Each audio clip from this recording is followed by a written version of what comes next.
Alright, look. I never said that the movies on the Halloween special had to be good movies, okay? So we're gonna just have fun and just laugh at something really atrocious.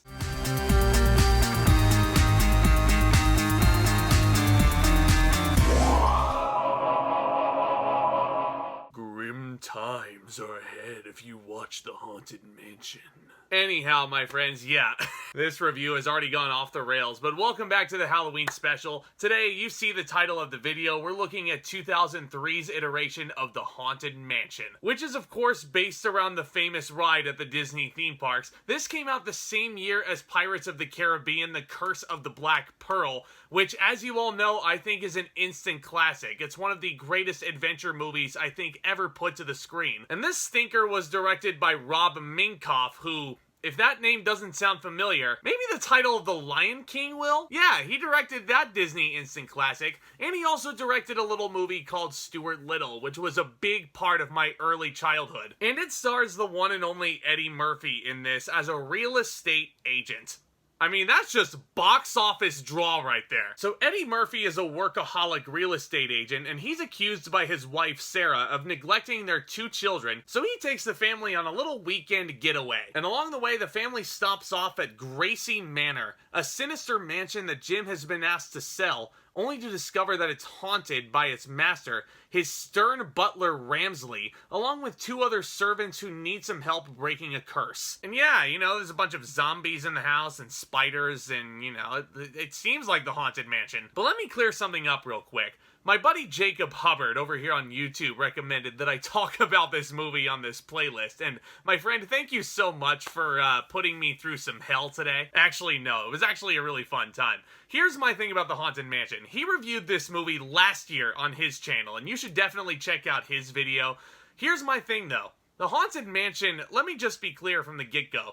The Haunted Mansion is a bad movie, but it's the right kind of bad movie, you know what I mean? Movies like this and like, I don't know, The Scorpion King that came out in the year 2002, like those kind of movies that you know are just horrible, but you just can't help but be entertained by watching them. That's what this movie really is to me. There are a couple of positives that I can take out of this movie. First of all, I gotta give this production designer credit here, because these prosthetics on these zombies are just something to behold. Except for one little CGI zombie in there were a lot of Evil Dead homages in these zombies. And I got 2 words for you, my friends.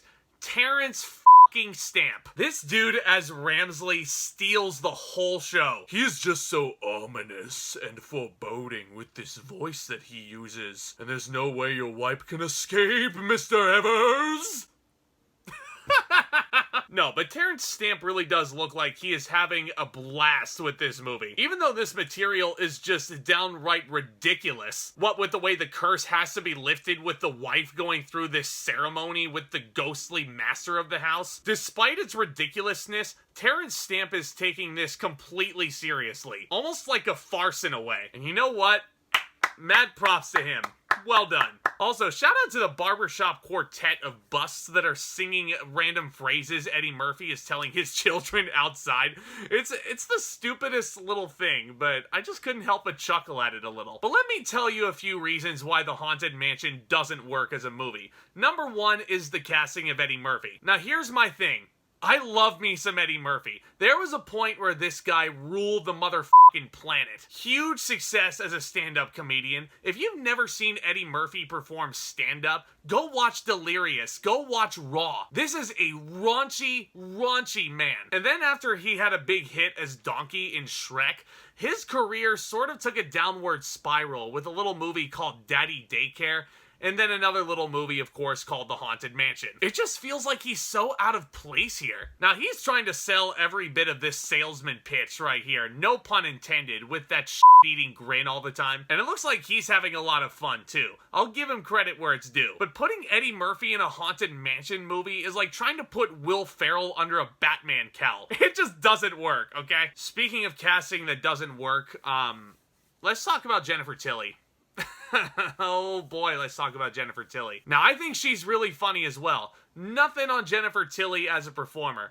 But as Madame Leota, it just didn't quite work. Like, the way she's speaking in riddle here to Eddie Murphy, it's just not convincing at all to me. That doesn't mean I don't have fun watching her, because I do. But it's almost like trying to cast Mila Kunis as the Wicked Witch of the West.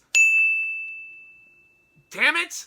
But here's perhaps the big kicker as to why this movie really does not work as a narrative. Number one, it's freaking ludicrous, the stuff that goes on. The way this curse has to be broken on the mansion itself is just so, like... I don't know how to describe it. It's just too weird. And just the fact that Eddie Murphy's sitting there kind of accepting of it all. Now, granted, he does have his Shrek moment where he objects to the ultimate marriage here. Of course he does. God, the only thing that would have made this movie scream 2000s was a Mike Myers cameo. But considering he was in another piece of shit in 2003, he was a little bit too busy at this time. But hear me out for a second, guys. I am a big fan of the Disney parks. I try to go to Disneyland any chance I get. I try to go twice a year at this point. That's how much I love that place. Pirates of the Caribbean, probably one of my favorite rides in the whole park because it is just so damn iconic. It really feels like you're in the middle of a big Hollywood blockbuster. And the movie really captures a lot of the beloved elements of the ride and kind of sprinkles it into the movie, and it still somehow feels like its own big adventurous creation. And that's why we all love the Pirates movie. Haunted Mansion, on the other hand, as a ride, iconic. You could walk into the room with the walls ever so expanding. You could have never been on the Haunted Mansion before in your life, and you would have gotten what was going on. You could have heard the word on the street. That's how iconic that moment is. There is not a single moment in this movie where it refers to the walls stretching ever so slightly. Terence Stamp doesn't have any of that iconic monologue in there. And god damn it, there's no doom buggies anywhere, or even any allusion or reference to them. Yeah, sure, the exterior and the gates, it looks like the Haunted Mansion, but aside from Madame Leota, there's really no other reference to the ride in this, which really makes me feel like they tacked the name Haunted Mansion onto this cute little family movie that's kind of spooky here and there, mainly for the box office draw. That to me is why this movie really doesn't work as a narrative, but that's not to say I don't have fun watching it. Even though there are a few funny moments and a show-stealing performance from Terence Stamp, this is one I feel like you can certainly skip out on, unless this is a true guilty pleasure. And there are a few people out there that love this movie, and you know what? More power to you. But I'm gonna give the Haunted Mansion a D+. Certainly do not want to bring the grim grinning ghosts out to socialize for this one. But guys, what did you think of the Haunted Mansion in 2003? Let me know down in the comments section below. Are you guys excited for the reboot that's coming out next year? Because with better casting as Madame Leota, I certainly am. But guys, I love talking about all things movies and TV here on the regular. If you guys are a new viewer, do consider smashing that subscribe button and hit that notification bell right next door. That way you don't miss a second more of the action from this point. And do me a favor and hit that thumbs up on your way out. That would be a huge help as well, my friends. Thank you so much for checking out the video as well. Thank you also to Jacob Hubbard for letting me suffer through this for a little bit. Joking aside, my friend, again, thank you so much for the recommendation.